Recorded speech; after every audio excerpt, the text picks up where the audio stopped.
नूर नाजरीन, आज हम प्रोग्राम में एक ऐसे इशू पे बात करेंगे जो 26 अप्रैल को जब जामे कराची का वाक़या हुआ तो उसके बाद से काफ़ी उस पर बहस जारी है, बहुत गुफ्तगू हो रही है। पुलिस तहकीकात के मुताबिक जो जामे कराची में होने वाला धमाका था उसमें जो खुदकश बमबार था वो कहा जा रहा है कि एक खातून थी, उनका नाम शारी बलोच बताया जा रहा है। उन्होंने कहा यह जा रहा है कि कलदम जो तंजीम है बलोच लिबरेशन आर्मी, उसकी एक ज़ैली तंजीम है मजीद ब्रिगेड, उसने इस वाक़े की जिम्मेदारी कबूल की है। कहा यह भी जा रहा है कि इससे पहले जो कराची स्टॉक एक्सचेंज पे और कराची में ही जो चाइनीज़ कॉन्सुलेट है उस पर भी जो अटैक्स हुए थे वो इसी तंजीम ने किए थे। मगर जो इसमें ज़्यादा अनयूजुअल बात है वो ऑब्वियसली ये है कि इसमें पहली दफ़े ये वाक़या जो है ऐसा हुआ है जिसमें एक खातून को इस्तेमाल किया गया है और उन्होंने खुदकुश हमला आवर का किरदार अदा किया है। शारी बलोच के बारे में आजकल ऑब्वियसली मीडिया पे बहुत बात हो रही है। कहा जा रहा है कि उन्होंने ज़ूलॉजी में मास्टर्स किया हुआ था, पढ़ी लिखी थी। उनके शौहर भी एक डेंटिस्ट हैं।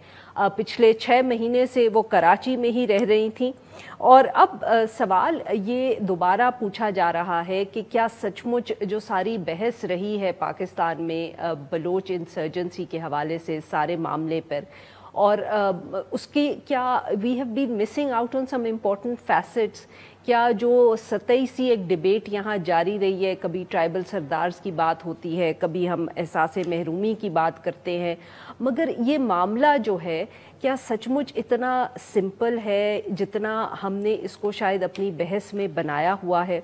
क्या ये एक बहुत अनयूजुअल बात है या कोई टर्निंग पॉइंट है कि इतनी पढ़ी लिखी खातून जो थी वो एक ऐसे वाक़े में मुलव्विस पाई गई हैं? इस सारे मौजू पे गुफ्तगू करने के लिए आज हमारे साथ मोहम्मद आमिर राना साहब सीनियर तज्ज़ियाकार हैं, टेररिज्म और वायलेंस इस तरह के इश्यूज़ पे बहुत गहरी नज़र रखते हैं। और हमारे साथ मौजूद हैं रफ़ीउल्लाह काकड़ साहब, एक सीनियर सहाफ़ी हैं, कॉलम नवीस हैं, बलूचिस्तान के मसाइल को बहुत करीब से समझते हैं, देखते हैं। इनसे हम बात करेंगे but after a short break. Stay with us. Welcome back नाज़रीन, हम गुफ्तगू कर जो गुज़िश्ता दिनों में वाक़या कराची में हुआ, एक बस पे जो हमला हुआ उसमें कहा जा रहा है एक बलोच खातून इन्वॉल्व थी। और हमारे साथ मौजूद है मोहम्मद आमिर राना साहब, रफ़ीउल्लाह काकड़ साहब। काकड़ साहब, सर आपसे गुफ्तगू का आगाज़ करेंगे। ये ज़रा हमें सर ये BLA और जो मजीद ब्रिगेड है, अगर इसका आप थोड़ा सा को बैकग्राउंड दे सकें कि ये और इनकी इतनी क्यों इन्वॉल्वमेंट, पिछले जो इतने हाई प्रोफाइल अटैक्स हुए हैं कराची में ख़ास तौर पे, उनमें इनकी इन्वॉल्वमेंट क्यों पाई जाती है, अगर आप हमें समझाएं सर। जी बहुत शुक्रिया। देखिए, मजीद ब्रिगेड तकरीबन पिछले 10-11 साल से वो खुदकश हमलावर और जिनको वो फिदाई भी कहते हैं वो तैयार कर रहा है।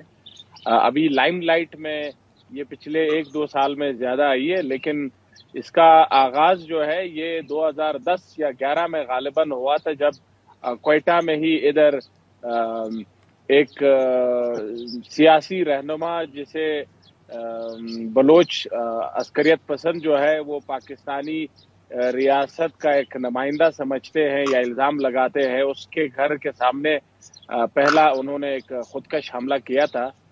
तो उसके बाद फिर बीच में इनकी कार्रवाइयाँ इतनी ज़्यादा सामने नहीं आई, लेकिन आपको याद होगा आज से चंद साल पहले फिर दालबंदीन में चाइनीज़ जो वर्कर्स थे उनके बस पे एक कार के साथ उन्होंने खुदकश हमला किया और फिर उसके बाद तो नोशकी, पंजगूर और ये ताज़ा जो कराची वाला वाक़या है, मजीद ब्रिगेड BLA ने बनाया है और ये खसूसी तौर पर इन्हीं कार्रवाइयों के लिए बनाया है। इनके जो 3-4 साल पहले तक के जो मास्टरमाइंड या हेड था असलम अच्छू, वो भी आज से 3-4 साल पहले कंदहार में उस वक्त जब राज़िक की डेथ हुई उनके बाद वो एक हमले में मारे गए, तो उसके बाद तस्वुर किया जा रहा था कि असलम अच्छू के जाने के साथ ये कमज़ोर हो जाएगा, लेकिन अब देखने में ये आ रहा है कि ये उसके बाद तो मज़ीद तक़वियत इसको मिली है और इसने بڑی ایک عجیب دلچسپ مثال قائم کی کہ اسلم اچھو نے اس میں اپنے بیٹے کے ساتھ سٹارٹ لیا تھا. کیا مطلب سر؟ انہوں نے اس میں جب یہ مجید بریگیڈ بنایا غالباً اس کا دوسرا یا تیسرا خودکش حملہ آور ان کا اپنا بیٹا تھا. آئی سی. پوری موومنٹ کا. اور یہ ایک میرا خیال ہے کہ اہم بات ہے اس پورے تناظر کے اندر اور بلوچستان کے اپنے سیاسی اور کانٹیکس کے اندر بھی. جی کاکڑ صاحب، سر obviously رانا صاحب تو نے جس طرح اس کو بیان کیا، انہوں نے ایک خاتون کا ایز اے سوئسائڈ بامبر استعمال ہونا بھی اسی تناظر میں دیکھا ہے. بٹ سر پھر بھی یہ دس ان اٹ سیلف کہ ایٹ لیسٹ آئی تھنک میرے خیال میں پاکستانی تاریخ میں تو یہ پہلی دفعہ ہے کہ خاتون اس طرح کے ایک واقعے میں ملوث پائی گئی ہیں. کیا آپ کے خیال میں یہ اب ایک ایسا ٹرینڈ ہے جو ہمیں خدا نخواستہ آپ کے خیال میں زیادہ نظر آ سکتا ہے آنے والے دنوں میں؟ And do you see it is some thing in usual? دیکھیں اس میں پرسنلی بھی اس کو کوئی بہت زیادہ ان یوزول چیز کے طور پہ نہیں دیکھ رہا. جس طرح رانا صاحب نے کہا پاکستان میں بھی پہلے تو یہ کہ جو نان وائلنٹ بلوچ نیشنلسٹ سیاست ہے اس کا جو سب سے ریڈیکل سٹریم ہے اس میں بھی پچھلے 10-12 سال میں خواتین کی بہت بڑی تعداد میں نمائندگی نظر آئی ہے. میں اس کی ایک مثال دیتا ہوں. سب سے پہلے آپ دیکھیں کہ بی ایس او آزاد کی ادھر جتنی ریلیاں ہیں اس میں خواتین بلوچ اسٹوڈنٹس بہت بڑی تعداد میں حصہ لیتی ہے. نواب خیر بخش مری اگر آپ کو یاد ہے وہ بلوچ ریڈیکل سیاست کا ایک سب سے بڑا مثال تھے. ان کے جنازے کو اس وقت بی ایس او آزاد کی خواتین اور لڑکیوں نے ٹیک اوور کر لیا تھا اور انہوں نے کسی کو قریب آنے نہیں دیا. اور ادھر جو جس طرح کے پھر اپنے ریڈیکل سلوگنز لگائے.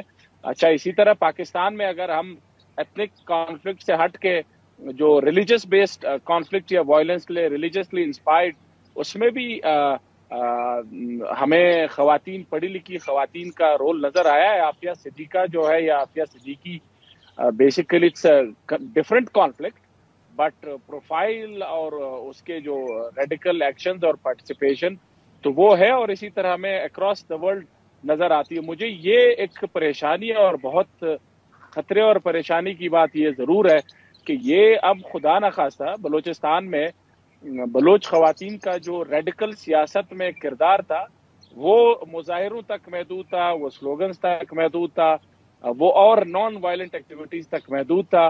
لیکن یہ ایک بہت خطرناک پریسیڈنٹ ہے اور اس میں بالکل اس امکان کو رد نہیں کیا جا سکتا کہ اس سے اور لوگوں کو ایک کچھ انسپائر بھی ہوں گے اور کہیں کو ایک نیا وہ ملے گا. So it's a very dangerous precedent and it's also a very dangerous development for the Baloch students who are studying in different parts of Pakistan. خاص طور پر خواتین جو کراچی میں پنجاب میں تھوڑی تعداد میں بلوچ خواتین پڑھتی ہے ان کے لیے بھی بہت خطرناک اور بہت مشکلات کا وہ سامنا کر سکتے ہیں. آپ سے اور رفیع اللہ کاکڑ صاحب سے اور ہم ان سے بات کریں بلوچستان کے حوالے سے. جی کاکڑ صاحب سر یہ اب بتائیں کہ واٹس دا وے فارورڈ؟ ابھی تک ریاست کے پاس لگتا ہے کہ کوئی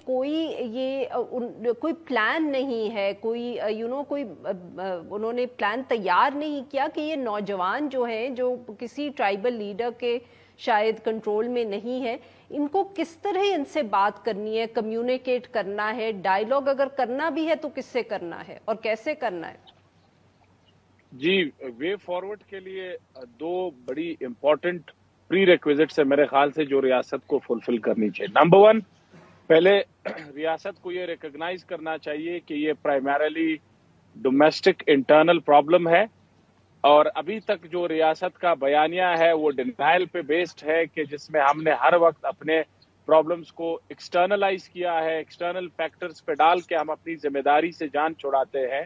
یس اس بات کی پاسبلٹی کو رول آؤٹ نہیں کیا جا سکتا کہ کوئی ایکسٹرنل پلیئر اس میں انوالو ہوگا, ایکسپلائٹ کر رہا ہوگا. ایکسٹرنل پلیئرز کا تو کام یہی ہے لیکن یہ ایشو پرائمرلی انٹرنل ہے, ڈومیسٹک ہے. پہلے تو ریاست کو یہ ریکگنیشن کرنی چاہیے. دوسری ریاست کو یہ بھی ریکگنائز کرنا چاہیے کہ 17-18 سال کی اس جنگ میں security centric approach has failed to deliver durable peace. اس سیکیورٹی سینٹرک اپروچ نے इंसर्जेंसी को कंट्रोल जरूर किया है, उसकी इंटेंसिटी को कम किया है, उसको खत्म नहीं किया। इंसर्जेंसी ये खत्म नहीं कर सकता। और ये बात रियासत को समझनी चाहिए कि एक लो स्केल कॉन्फ्लिक्ट बलूचिस्तान में तकरीबन इंडेफिनेटली कंटिन्यू कर सकती है। और सबसे दिलचस्प बात यह है कि बलोच इंसर्जेंट्स को इस बात का इदराक है। आप अभी उनकी टैक्टिक्स पे अगर नजर डालें, वो कोई फुल स्केल वॉरफेयर में दिलचस्पी नहीं रखते। उनको पता है कि 3-4 महीने में इधर उधर कोई छोटा सा धमाका करके वो अपनी प्रेजेंस अनाउंस करवाते हैं, बट दे रियलाइज कि इसका साइकोलॉजिकल इम्पैक्ट तकरीबन वही है। सेगमेंट में कम है, तो जरा इस पे भी आए, क्या बात किस तरह हो सकती है? अगर ये 3 इश्यूज एक्सेप्ट भी कर लिए जाएं तो अब बात कैसे करनी है? बात करने के लिए पहले तो ये कि क्रेडिबल पार्लिमानी कमेटी बनाई जाए, क्रेडिबल लोगों की, जो उनको, दूसरी बात, उनको बाइख्तियार बनाए, उनको जेन्युइनली मैंडेट दे दे। तीसरा, सब्सटेंशियल कंसेशंस के लिए रेडी हो जाए। ये मजाक से, ये छोटे मोटे कॉस्मेटिक डेवलपमेंट पैकेजेस से नहीं हल हो सकता। डॉक्टर मालिक साहब ने 2014-15 में बड़ी जेन्युइन एफर्ट की थी, उनको बैक स्टैप किया गया, उनको भी आपने डीलेजिटिमाइज किया, वो कामयाब हो गए थे अपनी एफर्ट में, लेकिन चूंकि पीछे वो बाइख्तियार नहीं होते, मिलिट्री एस्टैब्लिशमेंट या उनके लोग उस तरह से सपोर्ट नहीं करते इस प्रोसेस को, एज अ रिजल्ट वो कामयाब नहीं होता। दूसरा, कामयाब करने के लिए you have to be ready to offer substantial concessions. Confidence building measures में कुछ आपके सामने रखता हूं। मिसिंग पर्संस जितने हैं मुकम्मल तौर पर उनको रिहा करें। जो लोग एक्स्ट्रा जुडिशली किल हुए बलूचिस्तान में, उनके फैमिली से जाके माफी मांगे, उनके सरों पे हाथ फेरे, उनके बच्चों, उनके खानदान वालों को नौकरियां दें। Military operations as part of the CBM measures बंद करें। एफसी की लिमिटेड विड्रॉवल करें और उनको बॉर्डर्स तक महदूद रखें, शहरों को पुलिस और एफसी के हवाले करें। इस तरह के मेजर्स लेंगे, बाइख्तियार कमेटी बनाएंगे। आप ऑल पार्टीज, जितने हमारी सियासी जमातें हैं, उनके नुमाइंदे उस पार्टी में, उस कमेटी में शामिल करें, उनको मैंडेट दे दे। बिल्कुल ब्रेक थ्रू होगा और मुज़ाकरात आगे जाएंगे। सही।